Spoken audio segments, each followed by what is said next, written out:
महाराज। इसीलिए आपने जनता का लोभन देके 10,000 रुपया देके वोट खरीद के मां बानों की इज्जत लूटने के लिए, मां बानों की इज्जत अबरू को आप नाकाम करने के लिए आपने 10,000 रुपया लेके वोट लिया।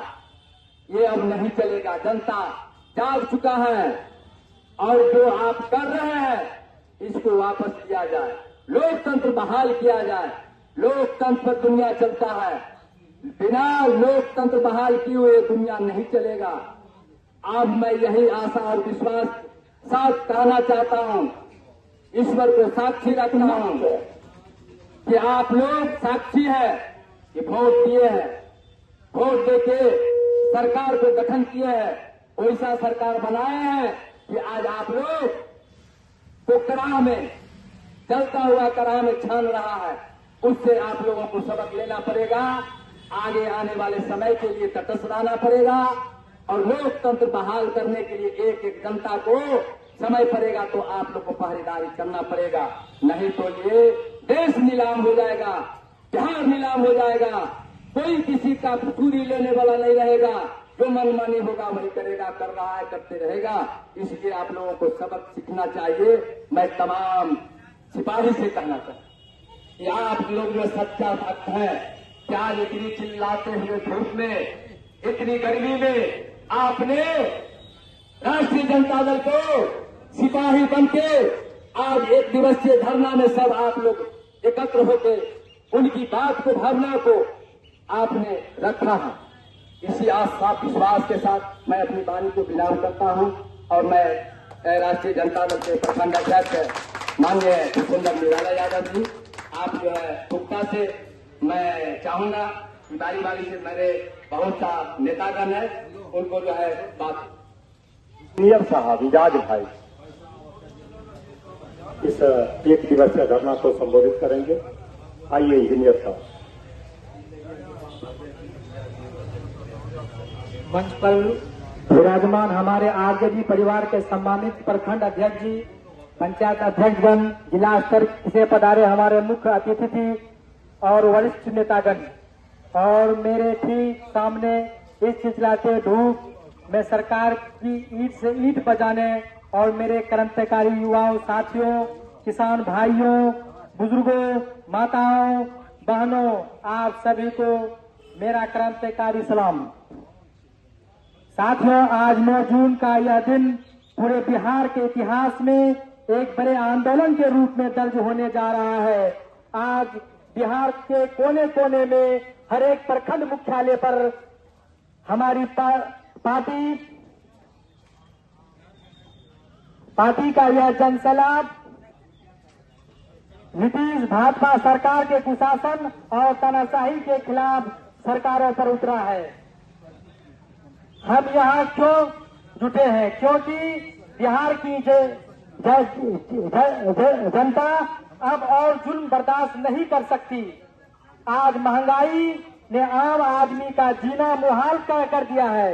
चुनाव बीतते ही पेट्रोल, डीजल और रसोई गैस के दाम बढ़ा दिए गए। गरीब की थाली से दाल और रोटी गायब हो चुकी है। घर चलाना मुश्किल हो गया है। लेकिन डबल इंजन की सरकार में बैठे लोग सत्ता के नशे में चूर है। साथियों, आज सबसे बड़ा प्रहार हमारे नौजवानों पर हो रहा है। डिग्री लेकर हमारा युवा आज सड़कों पर ठोकरे खा रहा है। युवाओं को रोजगार देने के बजाय सरकार उन पर लाठियां बरसवाती है। बिहार का टैलेंट आज दूसरे राज्यों में पलायन करने को मजबूर है।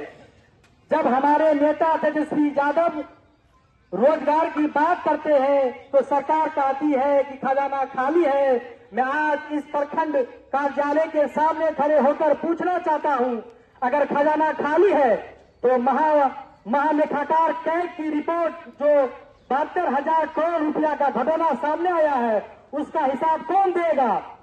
72,000 करोड़ रुपया का हिसाब ही नहीं है। जनता की गाढ़ी कमाई का यह पैसा किस जेब में गया? आदरणीय लालू जी ने अपने समय में जांच जांच करवाई थी, लेकिन इस सरकार ने 72,000 करोड़ रुपये डकार लिए और कोई जवाब देने को तैयार नहीं है।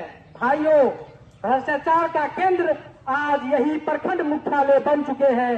बिना रिश्वत दिए आज हमारे गरीब भाइयों का ना तो राशन कार्ड बनता है, न वृद्धा पेंशन मिलती है, न ही अंचल कार्यालय दाखिल खारिज में कोई काम आता है। आम जनता को चक्कर कटवाए जाते हैं। पूरे बिहार में कानून व्यवस्था ध्वस्त हो चुकी है। हर दिन हत्या और लूट हो रही है। इतना ही नहीं, जब हमारा नेतृत्व इनके खिलाफ आवाज उठाता है तो दुर्भावना के तहत आदरणीय राबड़ी देवी जी और तेजस्वी यादव जी की सुरक्षा में कटौती कर दी जाती है। मैं सरकार को कान खोलकर सुना देना चाहता हूं, पुलिस और सुरक्षा हटाने से लालू यादव का विचार नहीं मरेगा। आरजेडी का एक एक कार्यकर्ता अपने नेताओं बिहार के गरीब सुरक्षा के लिए ढाल बनकर खड़ा रहेगा। साथियों, आज 9 जून को प्रखंड स्तर पर यह धरना तो सिर्फ एक शुरुआत है। इसके बाद आगामी 17 जून को हम सब मिलकर मुख्यालय कलेक्ट्रेट का घेराव करेंगे। हमें रुकना नहीं है, हमें गांव-गांव से जाना है, हर घर का दरवाजा खटखटाना है। इसी दमनकारी सरकार को उखाड़ फेंकने के लिए लोगों को एकजुट करना है। आइए हाथ उठाकर संकल्प लें, जब तक गरीबों को उनका हक नहीं मिल जाता हम चैन से नहीं बैठेंगे। इन्हीं शब्दों के साथ मैं अपनी बात को विराम देता हूं। मेरे साथ आवाज से बुलंद कहिए, लालू तेजस्वी यादव जी जिंदाबाद, राष्ट्रीय जनता दल जिंदाबाद, जय बिहार, इनकलाब जिंदाबाद। बहुत बहुत धन्यवाद। हम आपका बहुत बहुत आभार व्यक्त करते। विगत कुछ दिन पहले बंगाल में चुनाव हुआ, 5 राज्यों में चुनाव हुआ।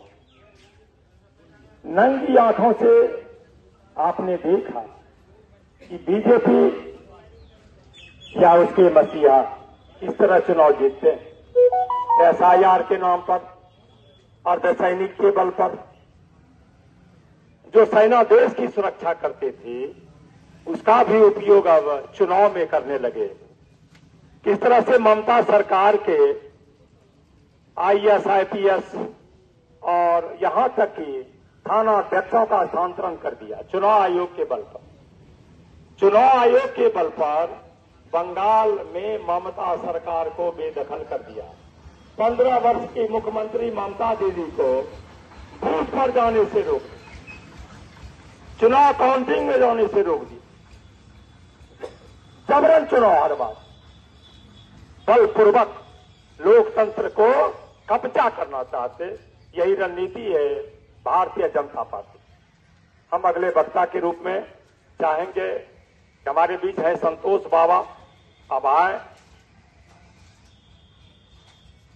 आइए परवाज भाई।